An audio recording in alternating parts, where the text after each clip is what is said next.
este grafeno, con el que nosotros desde pequeños escribíamos. Hoy en día se está utilizando incluso para generar pequeñas monocapas nanométricas, bastante entretenidas e interesantes, porque tienen un carácter de una cierta conductividad también.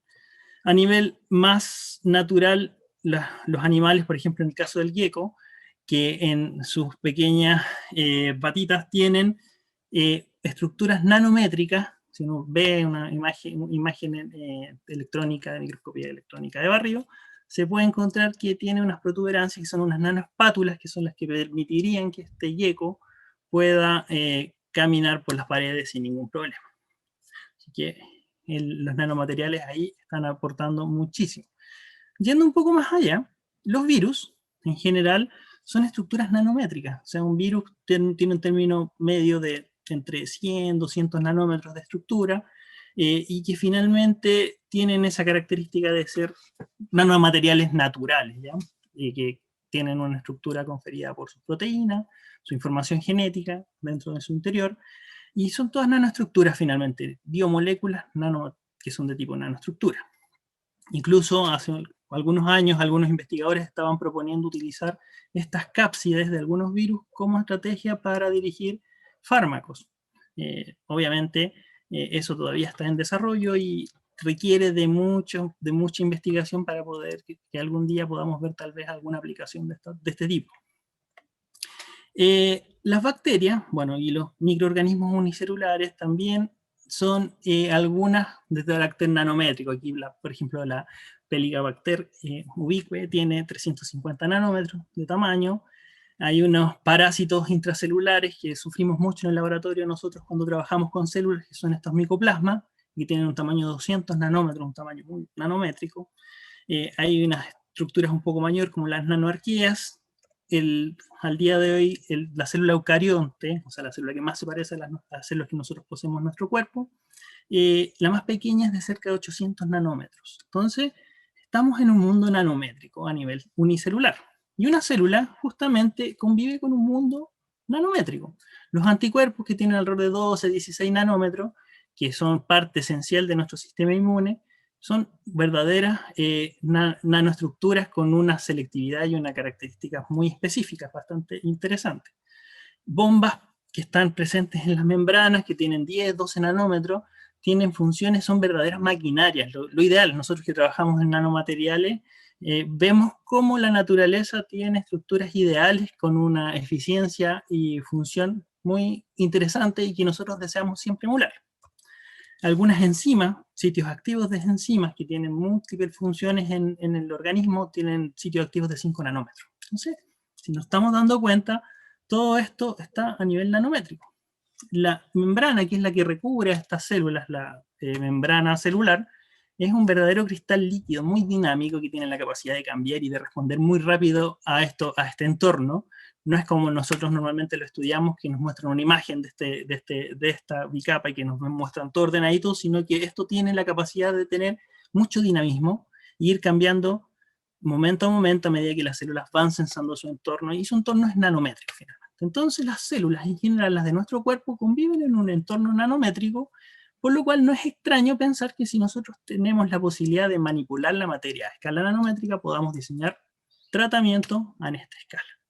Y es por eso que la propuesta apunta hacia poder utilizarlo esto, justamente contra algunas afecciones como son las múltiples enfermedades asociadas a cáncer. Pero esto tampoco tenemos que dejar de lado que estos nanomateriales podrían tener una repercusión nociva en determinados momentos. Se ha planteado que el humo de tabaco, que se ha descrito que tiene partículas de 10 a 700 nanómetros, podría estar relacionada con un impacto nocivo a la salud, por ejemplo, enfermedades crónicas respiratorias.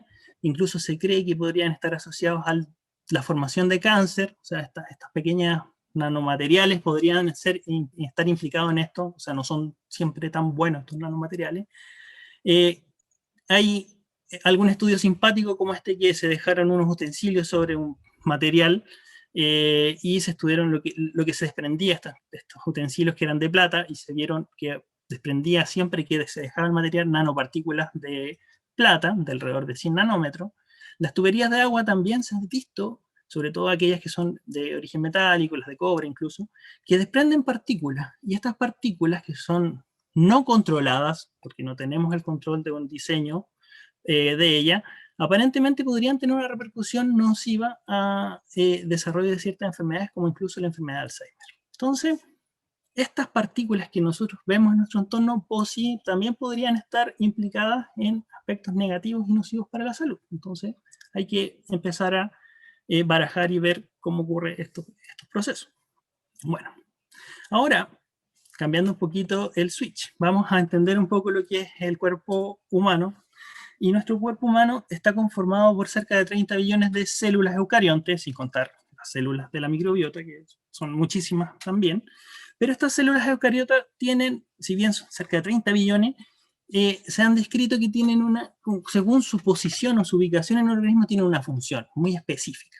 Y cada una tiene un rol muy definido y que nosotros sabemos que el cuerpo responde y funciona gracias a cada rol que tiene cada célula y cada función específica en determinado espacio que tiene en el cuerpo.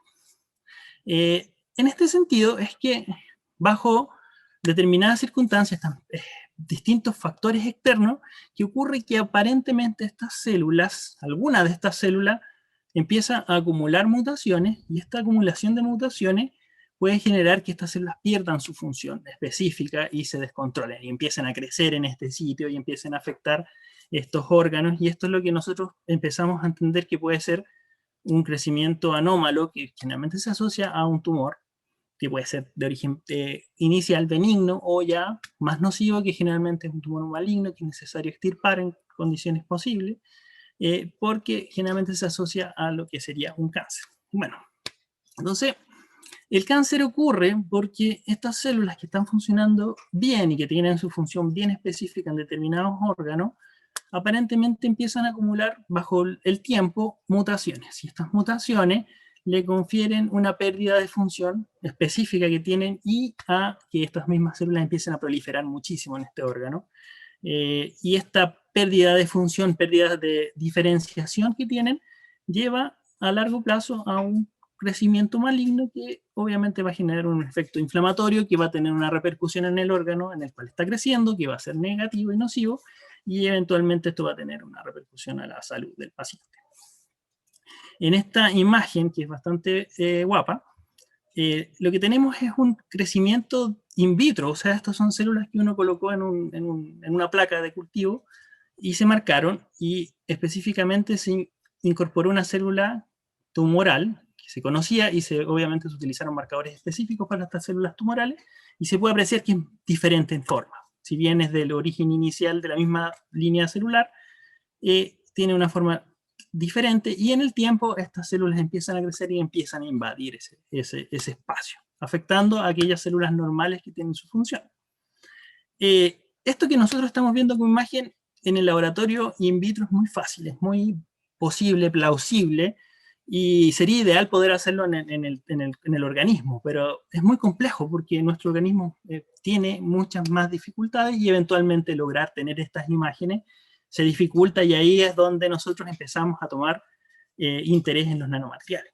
Bueno, siguiendo con el tema del cáncer, el cáncer no es una sola enfermedad, es un conjunto de muchas enfermedades, y esta cantidad enorme de enfermedades tienen aspectos comunes que por algunos las define bajo este concepto de cáncer, y que son relacionados justamente a la capacidad de, por un lado, permitir esta pérdida de selectividad, empiezan a generar replicación, empiezan a generar fenómenos de evasión de apoptosis, empiezan estas células a hacerse inmunes.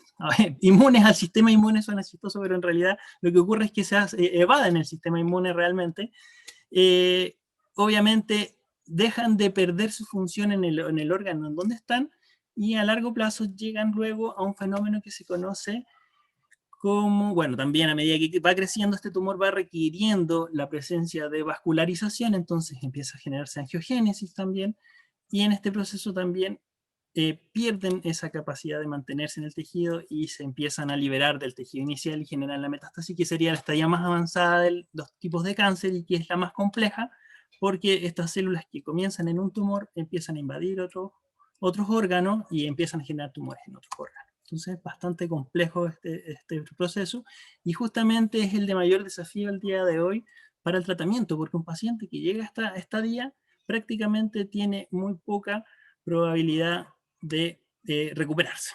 Entonces es la estadía de mayor complejidad al día de hoy. Y es bastante interesante, puesto que la metástasis se ha descrito hace bastante tiempo y se ha descrito bastante bien, pero es muy difícil pesquisar una célula, porque imagínense que en determinado momento una célula que se genera en un tumor, posiblemente un paciente que nunca se ha sentido mal, porque tal vez es un tumor muy pasivo, y aparentemente esta célula logra liberarse de ese tumor, porque va a tener la liberación de algunas enzimas que liberen a esta célula de este tumor. Estas células van a lograr generar una intravasación al sistema circulatorio, van a tener que hacerse invisibles al sistema inmune, o sea, todos estos son procesos que van ocurriendo, se hace invisible al sistema inmune y logra finalmente llegar a un tejido que va a ser un tejido que le va a gustar a esta célula, tiene que tener esta, como cierta quimioafinidad, y va a invadir este nuevo tejido y va a generar obviamente la formación de un nuevo tumor en este nuevo tejido. Y muchas veces es multiorgánico este proceso, entonces la formación de tumores no es solo en dos tejidos, sino que es muchos tejidos del cuerpo, y eventualmente ya tratar a un paciente en esta condición es muy difícil. Entonces, si es que ya se llega a la metástasis como instancia, el desafío sería lograr pesquisar a las células que van en esta circulación también, o sea, tratar de evitar que estas células circulares lleguen e invadan otro tejido. Es como un enorme desafío que existe en este proceso. Actualmente, los tratamientos, existen bastantes tratamientos, muchas terapias que buscan una mejor calidad de vida y una mejor supervivencia.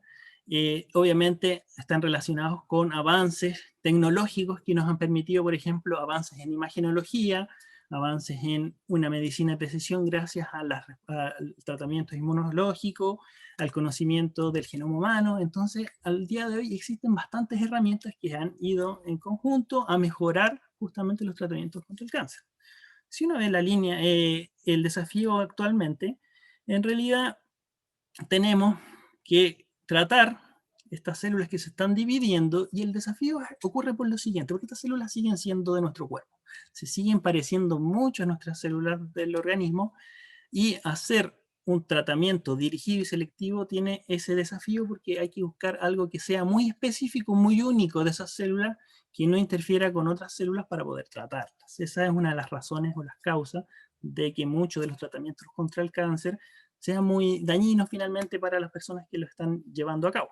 Y por eso es que hay muchos pacientes que se les empieza a caer el pelo, tienen problemas estomacales, y generalmente está relacionado justamente por los efectos no deseados, porque los tratamientos, si bien tienden a ser muy selectivos a estas células cancerígenas, también afectan a otras células que no son cancerígenas.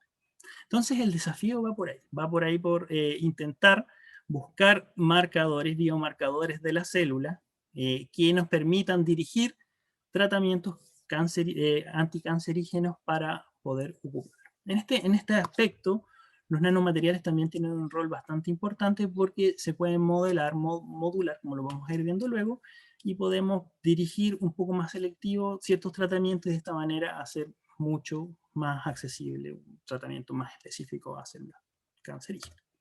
Bueno, esta pequeña línea de tiempo, que finalmente es una línea de tiempo con una S entre medio, porque no dio la diapositiva, pero en realidad se puede apreciar que el avance en el tratamiento del cáncer lleva más de 100 años, como lo podemos apreciar. Han habido muchos avances en el tratamiento, y eventualmente en los últimos años ha estado relacionado a la capacidad de generar anticuerpos monoclonales para el tratamiento, que sean mucho más selectivos, esta misma tratamiento de terapia génica también, entre otros. ¿Ya? Bueno, pero los nanomateriales están acá porque buscamos justamente desarrollar un fármaco soñado. Este fármaco soñado es de por sí un diseño que permita tener marcadores que puedan ser selectivos a las células cancerígenas, y que lleven por sí consigo también ciertas moléculas que permitan detectar aquellas células cancerígenas, y por otro lado también puedan llevar dentro de su estructura fármacos, si es que no es el caso de que el mismo nanomaterial sea el fármaco, que permitan dañar selectivamente a las células cancerígenas. Ese es como el desafío. La realidad es otra, es que ningún medicamento es tan selectivo como uno quisiese. Entonces ahí viene muy grande el desafío para nosotros los que trabajamos en esta área, porque siempre tenemos que buscar que sea lo menos dañino a otros tejidos. Algunos esquemas de nanomateriales que se ocupan, dendrímeros, nanopartículas metálicas, los quantum dots o puntos cuánticos que tienen esa característica de tener una luminiscencia y fluorescencia bastante específica y característica, entre otros. Pero el desafío viene por este fenómeno, un fenómeno dado porque estos nanomateriales cuando ingresan al organismo no van a ir desnudos por sí. El organismo, existen muchísimas biomoléculas que van a interactuar con estos nanomateriales y esto ya confiere una segunda complicación porque estos nanomateriales van a tener que ser diseñados para convivir en un entorno que tiene la posibilidad de mucho dinamismo, mucha dinámica biológica, y esta dinámica biológica es la que va de alguna manera a ser relevante en que una terapia sea efectiva, sea eficaz o no. Entonces, muchas veces hay propuestas científicas, diseños de nanomateriales que son hermosos y que uno podría decir, oh, esto es perfecto, pero al momento de aplicarlo en el organismo, justamente son estas interacciones no específicas las que a veces llevan a que un tratamiento no llegue a buen puerto final. Bueno, actualmente los nanomateriales que se están ocupando se aprovechan de ciertos aspectos de características del tumor. Bueno, el tumor de por sí es una enfermedad inflamatoria que tiene una cierta mayor permeabilidad de los vasos porque además este tumor va creciendo muy rápido y tiene que consumir nutrientes. Entonces tiene una cierta permeabilidad en los vasos sanguíneos y esto uno lo puede aprovechar con los nanomateriales porque van a obviamente ingresar gracias a esa permeabilidad. Y si además a ese nanomaterial le incorporamos un marcador selectivo que pueda reconocer algo en superficie que esté sobreexpresado de estas células cancerígenas, podríamos tener una acumulación de estos nanomateriales y eventualmente, si nosotros podemos inducir a la liberación de un fármaco, podríamos tener un tratamiento específico para ese tumor. Así que eso por un aspecto y es lo que se trabaja mucho, al menos a nivel cancerígeno, con el diseño de nanomateriales.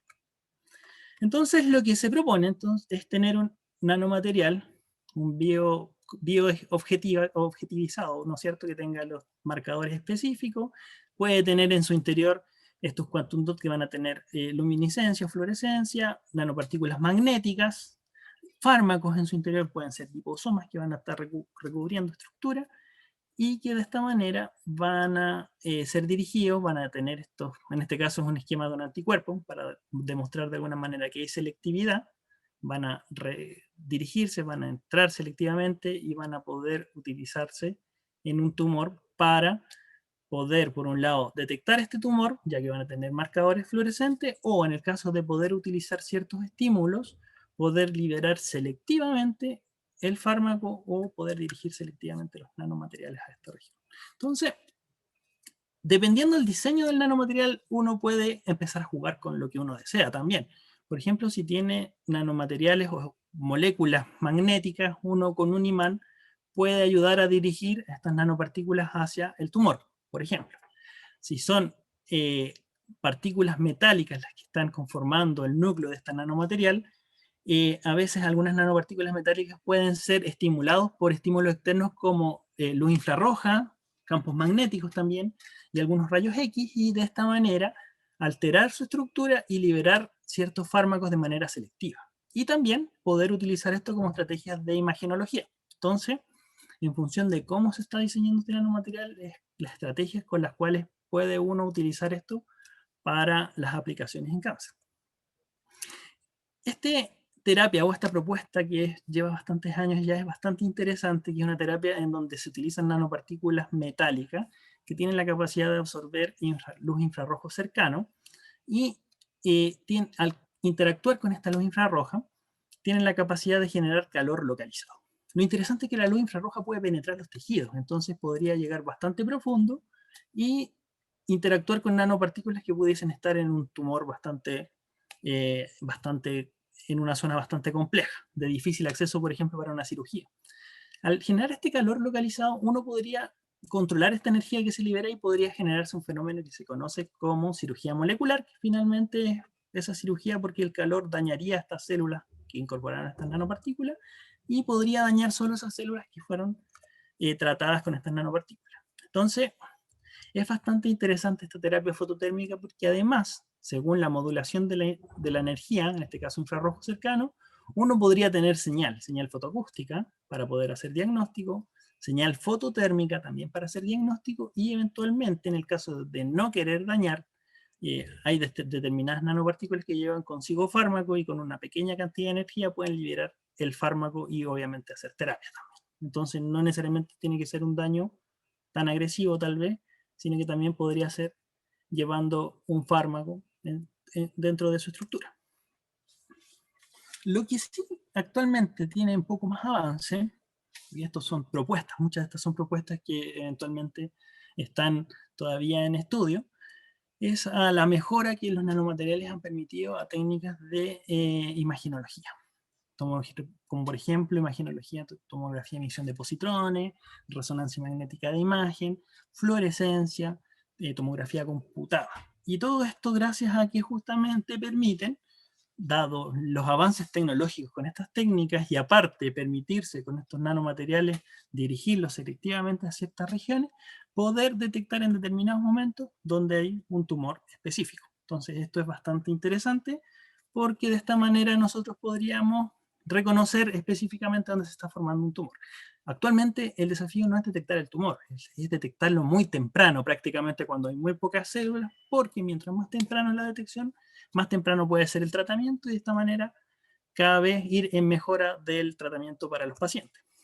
Lo ideal, esto es como lo ideal que ya le hemos hablado, es tener un nanomaterial que sea de muy fácil preparación, que sea biocompatible y que no genere mayores problemas en el organismo, que pueda ser muy fácilmente funcionalizado para poder ser dirigido y que tenga una respuesta, por eso es que tiene un núcleo magnético en este caso, para poder tanto ser dirigido o para poder ser detectado. Algunas propuestas que se han dado, incluso algunas ya se están trabajando, estas nanopartículas de un núcleo magnético de hierro, tiene en su superficie unos fragmentos que son del amino terminal que actúa finalmente como un símil del factor de crecimiento epidermal, por lo cual es reconocido por algunos tumores. En este caso es un tumor que se indujo en un ratón y cuando se trataban estos ratones, obviamente cuando se ocupaban estos nanomateriales, después de 48 horas estos nanomateriales eran incorporados por las células y generaba contraste diferencial en aquellos casos en donde había la aparición o la sobreexpresión de este receptor de factores de crecimiento, lo cual se correlacionaba con la presencia del tumor. Por otro lado, se complementa con un marcador de infrarrojo cercano, por lo cual uno puede complementar los estudios de detección y diagnóstico con dos técnicas. Entonces, así uno puede confirmar de que ese es el crecimiento o el tamaño real del tumor. Por ejemplo, uno saber cómo es el tumor antes de generar la cirugía. Otras estrategias proponen, por ejemplo, diseñar una molécula que llegue consigo un fármaco. Y este es un trabajo bastante simpático porque ocupan un liposoma, ocupan esta vez no un núcleo magnético, sino que ocupan gadolinium, ¿ya? Que es un elemento que tiene alto contraste en resonancia magnética de imagen, se incorpora en la superficie de este liposoma, y además estos liposomas están modificados con receptores de integrina específicos que van a reconocer a estas células que van a ser tumorales y además llevan consigo en la zona lipofílica del liposoma un fármaco que es la fumagilina. Entonces, lo interesante de este trabajo es que justamente proponen que con este diseño se puede detectar el tumor en una primera instancia, pero cuando lleva el fármaco consigo, después de una semana empieza a desaparecer este tumor. Entonces, es interesante también, puesto que uno no solo puede detectar el fármaco, sino que también puede, o sea, detectar el tumor, sino que también lo puede ir tratando en el periodo de tiempo. Entonces, es bastante interesante las potencialidades que tienen. En este caso, ¿y por qué dejo esta propuesta que es muy similar a la anterior? Sin embargo, es porque en esta propuesta de diseño además hay utilización de una secuencia nucleotídica de un RNA de interferencia que interferiría con un factor que está relacionado con el crecimiento del tumor, que es surbivina. Entonces, aparentemente, esta molécula, que es bastante similar a la que vimos anterior, esta vez interferiría en el crecimiento, esta vez utilizando este RNA de interferencia en el crecimiento del tumor en el tiempo, y que también podría mejorar, obviamente, durante el tiempo, la disminución tumoral ocupando estos nanomateriales, y además utilizando estrategias que nos permitirían ir detectando el cambio, porque gracias al contraste que genera este núcleo magnético, bueno, en este caso es una nanopartícula de óxido de hierro, poder generar contraste e ir viendo los cambios en el tiempo. Con respecto a poder detectar las células metastásicas, y acá les muestro un trabajo que nosotros hicimos hace unos años, lo que hicimos fue un marcaje de células metastásicas in vitro con nanopartículas de oro, y la idea era poder pesquisar estas células en muy poco tiempo. Se incorporaron estas células marcadas en un ratón de modelo, y estas células que se suponía que generaban metástasis a nivel y llevaban al pulmón, tenían una complicación, que no siempre se genera la metástasis en los modelos animales, y a veces un animal se mantiene bien. Entonces hay una ventana de tiempo en que uno no sabe o no sabría cómo estudiar desde el punto en que las células están circulantes y están llegando al tejido a donde van a invadir. Lo interesante de este estudio es que nosotros en 2 horas logramos detectar las células en pulmón, y de esta manera esto resulta una herramienta esencial, por ejemplo, para poder hacer estudios que podrían de alguna manera generar estrategias que evitasen que las células tumorales circulantes pudiesen llegar a los tejidos diana, pudiendo ocupar algunas estrategias para evitar, por ejemplo, que estas células puedan ingresar a un nuevo órgano que deseasen invadir. Entonces, este trabajo tiene esa característica y ese objetivo: buscar un modelo para estudiar muy temprano los procesos de metástasis, y a partir de los resultados que se obtuvieron, justamente se logró conseguir eso que se buscaba, se deseaba. No había que esperar muchos días, y ya a las 2 horas uno podía ver dónde estaba la misma invasión de estas células circulares.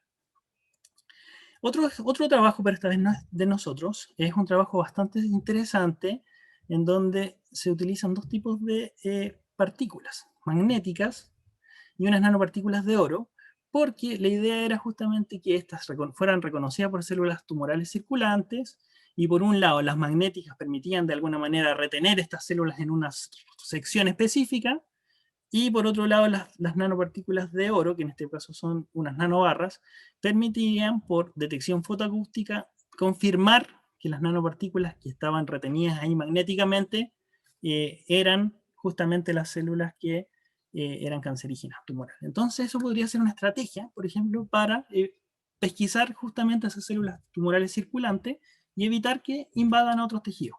Sería una bonita herramienta, por ejemplo, para tratar de pesquisar a las células tumorales. Finalmente, vamos a hablar un par de ejemplos asociados a los fármacos que se utilizan hoy en día, que llevan justamente en su interior drogas para el tratamiento, bueno, drogas o fármacos para el tratamiento de cáncer. Uno es este doxil-aprobado, que hace mucho tiempo tiene la capacidad de ser utilizado para cáncer de ovario, y en su interior lleva doxorubicina, pero lo lleva en la región lipofílica, porque la doxorubicina es bastante poco soluble, una de las complicaciones que tiene. Entonces este diseño, que ya es comercial y que se utiliza para el tratamiento de cáncer, tiene esa característica. Por otro lado, otro fármaco que es comercial, también conocido, el Abraxano, lo interesante es que esta vez se utiliza la albúmina, una biomolécula natural del organismo. Esta vez esta albúmina se entrelaza entre sí y genera una nanopartícula de cerca de 200 nanómetros, que es una especie de coraza, y en su interior lleva al Abraxano, que también es una molécula muy poco soluble, y de esta manera puede ser utilizado para el tratamiento de cáncer de pecho. Y es un fármaco que actualmente se comercializa y se utiliza. Nosotros hemos hecho algunos trabajos con algunas nanoemulsiones, también para poder llevar fármacos que son muy poco solubles. En este caso utilizamos curcumina, por lo interesante que es esta molécula de origen natural, y logramos demostrar que era posible evitar la reaparición de un tumor y la formación de metástasis cuando era utilizado en esta cirugía. Los últimos estudios, los últimos años, han ido complementando la nanotecnología con los nuevos avances en otras áreas, por ejemplo, los avances con aptámeros, se han complementado con nanomateriales. Los aptámeros son nucleótidos, bases nucleotídeas, que tienen la característica de ser muy selectivos, similar a los anticuerpos, y de esta manera poder ocupar nuevas herramientas para mejorar la selectividad hacia células cancerígenas, por ejemplo, y de esta manera buscar cada vez hacer este modelo de fármaco perfecto. Finalmente, me gustaría hablar de que también, dado que este año fue el año en que se ganó el premio Nobel, estas dos investigadoras por su excelente trabajo, gracias a estas herramientas para modificar la edición genética, es que también hay actualmente trabajos que buscan hacer más selectivas estas herramientas para justamente tratar posiblemente células cancerígenas y poder recuperar aquello, mutaciones que podrían estar implicadas en la formación de los determinados cánceres. O sea, hay trabajos en estos momentos y que están, la nanotecnología aparentemente está detrás de muchas cosas y están en complemento con muchas herramientas. El tema es que a nivel farmacéutico desarrollar un fármaco no es fácil, puede implicar muchos años de estudio, mucha inversión económica y que generalmente comienza por áreas educacionales, muchos de los estudios son a nivel universitario y a veces requieren del aporte de industria para poder ser llevados a cabo. No es fácil finalmente desde la investigación llegar a un fármaco que pueda llegar a ser comercializado. Bueno, eso ha sido por hoy mi presentación. Espero sus preguntas y espero que les haya gustado mi presentación. La idea era hablar un poquito de aspectos generales y hablar y mostrarles en dónde la nanotecnología ha estado trabajando y en lo que se está desarrollando finalmente con el objetivo de cada vez mejorar el tratamiento de cáncer. Muchas gracias, Simón, por tu charla súper clarificadora. Igual si es que alguien tiene alguna pregunta me lo puede dejar por el chat. Yo voy a hacer algunas preguntas que me estuvieron llegando. Poquitas, pero hay algunas preguntas. Perfecto. Entonces, doctor Simón Guerrero, hay una pregunta que dice, ¿por qué algunos tipos de cáncer producen metástasis y otros no?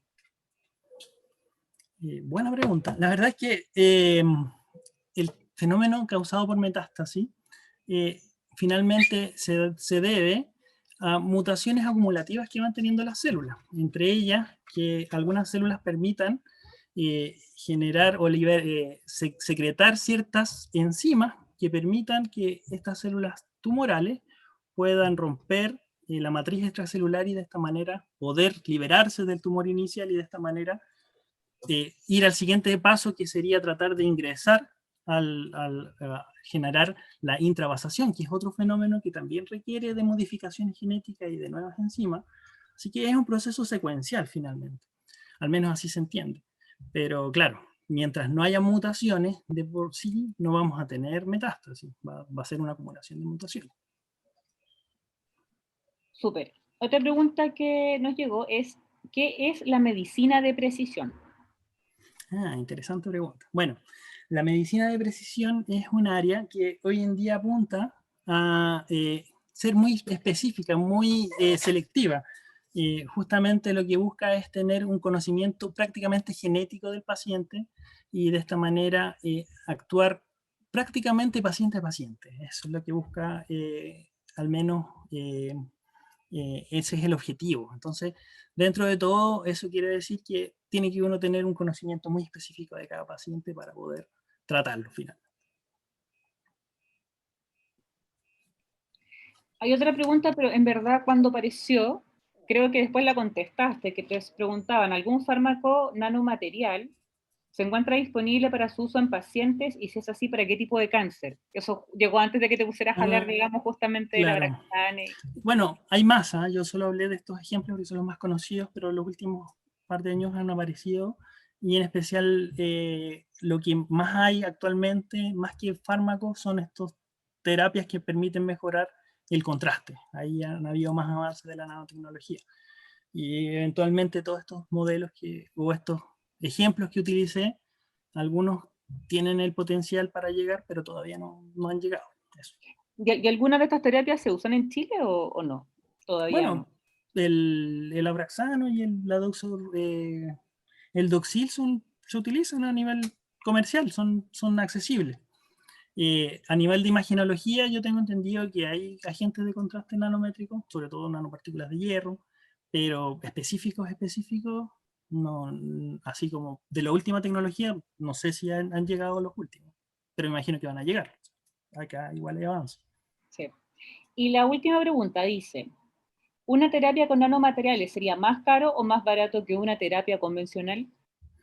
Bueno, si pensamos netamente con el pensamiento farmacológico o la empresa farmacéutica, el desarrollo de un nanomaterial actualmente implica un costo.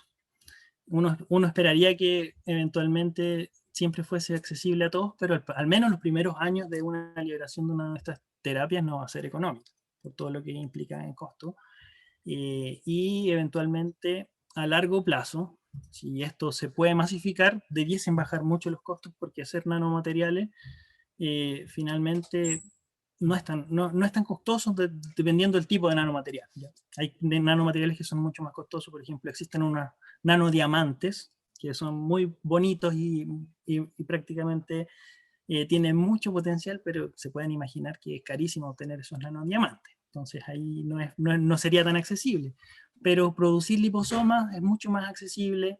Estas mismas nanomulsiones que nosotros estábamos desarrollando con curcumina, en realidad es una nanomulsión que ocupamos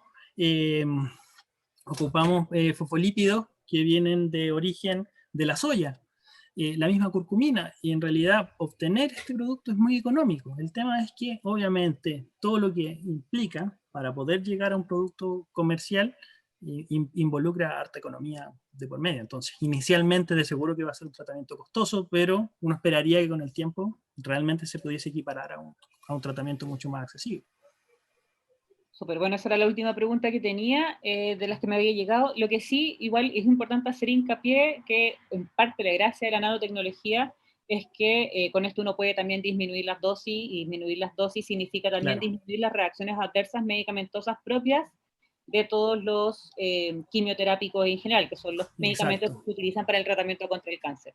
Cosa que no es menor tomando en cuenta la gran cantidad de reacciones adversas que tienen estos fármacos, como las más conocidas, que son el tema de los vómitos, el tema de la inapetencia, el tema de la pérdida del cabello, que es una de las cosas que más se notan, digamos, desde afuera.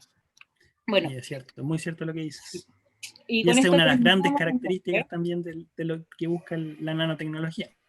Sí, sí. Bueno, entonces, te quería dar las gracias, Simón, por esta charla.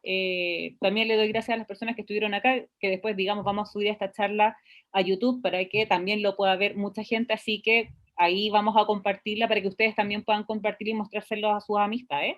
Y no puedo despedirme sin darle las gracias al equipo de soporte de la Universidad SEC, ya que sin ello esto no sería posible, porque los científicos no somos buenos con este tipo de cosas, así que muchas gracias para el equipo de soporte de la Universidad SEC también.